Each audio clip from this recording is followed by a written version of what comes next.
I went away to a store, to the grocery store, and this is what I found when I came back home, where Simon stayed with Grandma. What is this? This is my Perlin noise example that you saw when you're gone away. But these are those particles, aren't they? Yeah. Are these the particles?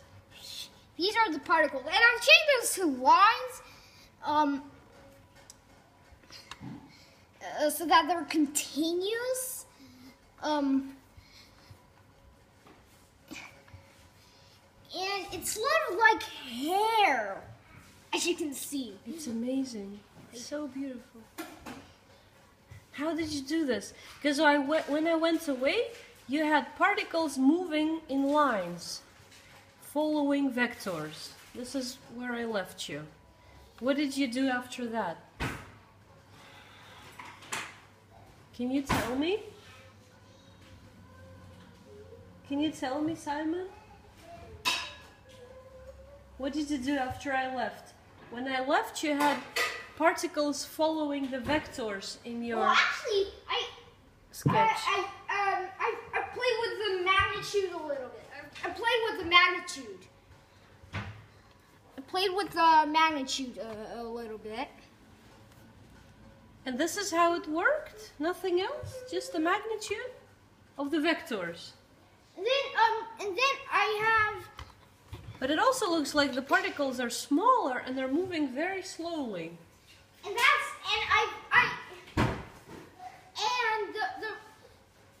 they're smaller because I adjusted the stroke weight back to 1. And then I give the lines a little bit of alpha, so that it looks like beautiful.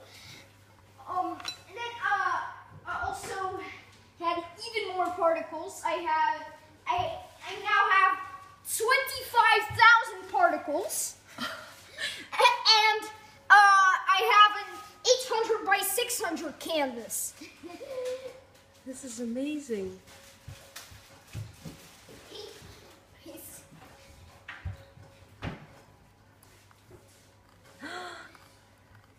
It's beautiful. Does this make you happy? And can you show me the code?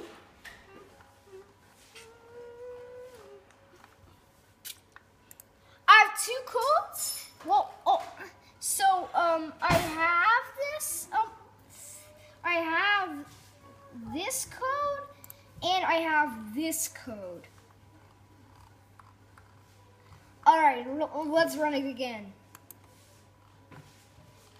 It's already Now done. it's beginning anew. Now it's beginning a new one, right?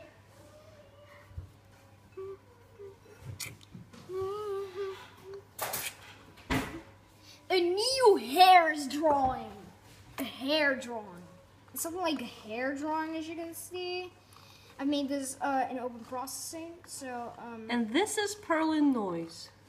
So this is actually Perlin noise. This is and I've actually made a flow field with it. So there are lots of lines on a flow field.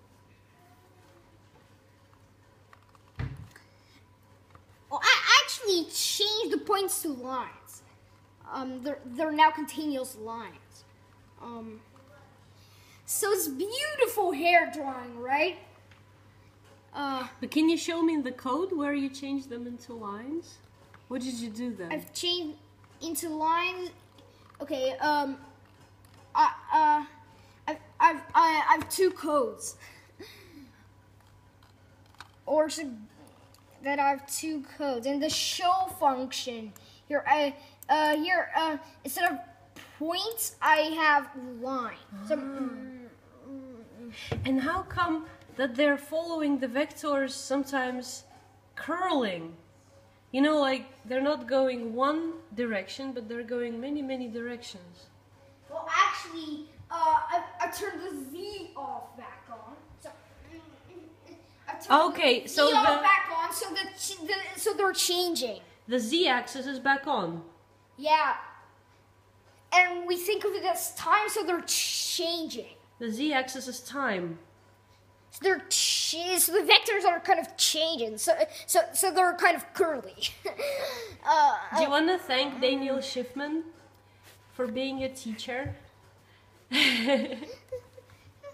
He's sort of your teacher, right?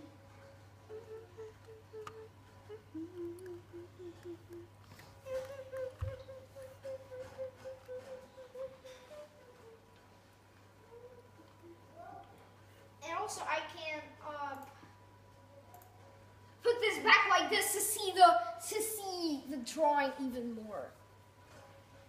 So now I now have a standard size. I now have I've just zoomed in, so that's why you saw the scroll. A fragment of it.